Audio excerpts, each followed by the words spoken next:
Prinsep ঘাট, এই নামটার সঙ্গে কম বেশি আপনি আমি প্রায় সকলেই পরিচিত। আপনাদের মধ্যে যারা রিলেশনশিপে আছেন বা প্রেম করছেন, সেই সকল কাপেলদের কলকাতার বুকে অবস্থিত এই প্রেমের স্থান সম্পর্কে নতুন করে কিছু চেনাতে হবে না। হ্যাঁ, কলকাতা এবং তার আশেপাশে থাকা কাপেলদের প্রেম করার আদর্শ জায়গা হিসেবে খ্যাত এই প্রিন্সেপ ঘাট, যেখানে আপনি আপনার প্রিয় মানুষের সঙ্গে ঘন্টার পর ঘন্টা অনায়াসেই কাটিয়ে দেন। তবে আপনি কি জানেন, এই প্রিন্সেপ ঘাট আসলে বিখ্যাত ছিল এক মুদি দোকানদারের নামে। ইংরেজদের সমস্ত সেনা, বড়লাট, বিচারপতি সহ কর্মকর্তারা এই ঘাটের মাধ্যমেই ভারতে প্রবেশ করত। ব্রিটিশ আমলে কলকাতার বুকে অবস্থিত সবচেয়ে ব্যস্ততম এবং জনপ্রিয় বাণিজ্যিক ঘাটও ছিল এটি।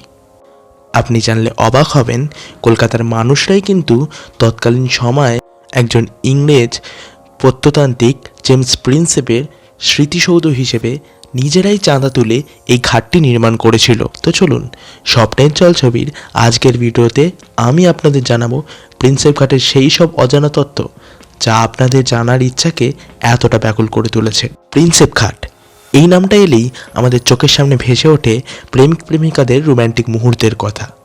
দুর্গাপূজায় অষ্টমীর বিকেল হোক কিংবা শীতের মরশুমে বছরের প্রথম দিন, প্রিন্সেপ ঘাটে কাপেলদের অভাব নেই। কিন্তু আজ থেকে 250 বছর আগে এই ঘাটে ভিড় জমাতো সারি সারি মাল বোঝাই নৌকো। মাঝিরা ঘাট সংলগ্ন এলাকায় এদিক ওদিক বসে হুকো টানত, জুয়া খেলত এবং ঘাটের চারপাশের বিভিন্ন দোকান থেকে খাবার কিনত। আর এমনই এক মুদির দোকান ছিল চন্দ্রনাথ পালের, আর তার নামেই এই ঘাটের নাম হয়ে যায় চাঁদপাল ঘাট। তারপর ধীরে ধীরে ব্রিটিশরা ভারতে আনাগোনা শুরু করলো। সমস্ত লাট সাহেবদের ভিড়ে 1819 সাল নাগাদ এক কোকড়া চুলের 20 বছর বয়সী ছেলেও নামলো চাঁদপাল ঘাটে। তার নাম জেমস প্রিন্সেপ।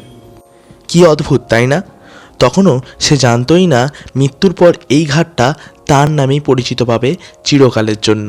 এই জেমস প্রিন্সেপ কলকাতায় এসেছিলেন টাকশালের ধাতু পরীক্ষক হিসেবে চাকরি করতে, কিন্তু ভাগ্যের চাকা তার তখন ঘোরে যখন তিনি সম্রাট অশোকের শিলালিপির পাঠোদ্ধার করে ফেলেন। অর্থাৎ এটা বললে ভুল হবে না যে এই জেমস প্রিন্সেপ না থাকলে সম্রাট অশোকের ব্যাপারে আমাদের জানাই হতো না। ব্যাস, রাতারাতি শোরগোল ফেলে শিরোনামে উঠে আসেন প্রিন্সেপ সাহেব। এরপর কলকাতা ছেড়ে বেনারসে চাকরি নিয়ে পাড়ি দিলেও আবার ফিরে আসেন কলকাতায় এবং হয়ে ওঠেন এশিয়াটিক সোসাইটির সম্পাদক। সব কিছু ঠিকঠাকই চলছিল, কিন্তু হঠাৎ একদিন মাত্র 38 বছর বয়সে লিভার অসুখে আক্রান্ত হন এবং ফিরে যেতে বাধ্য হন লন্ডনে। সেখানেই মাত্র 40 বছর বয়সে মারা যান প্রিন্সেপ। কলকাতার স্থানীয় মানুষদের কাছে নিজের দারুণ ব্যবহার ও অসামান্য প্রতিভার জেরে বিখ্যাত হয়েছিলেন প্রিন্সেপ। আর তাই জেমস প্রিন্সেপের অকাল মৃত্যুতে আহত হয়েছিল গোটা কলকাতাবাসী। আর ঠিক এর ফলস্বরূপ কলকাতার মানুষজন ঠিক করলেন ভারতবর্ষে প্রবেশের সময় প্রথম যে জায়গায় পা রেখেছিলেন প্রিন্সেপ সাহেব, সেখানেই তৈরি হবে তার সমাধিসৌধ, অর্থাৎ তার স্মৃতিসৌধ। আর ঠিক সেই মতোই নগদ 12,000 টাকা চাঁদা তুলে গঙ্গার তীরে অবস্থিত এই চাঁদপাল ঘাটেই তৈরি হয়ে যায় জেমস প্রিন্সেপের স্মৃতিসৌধ প্রিন্সেপ ঘাট। 180 বছর আগে নগদ 12,000 টাকা চাঁদা তুলেছিল কলকাতাবাসী।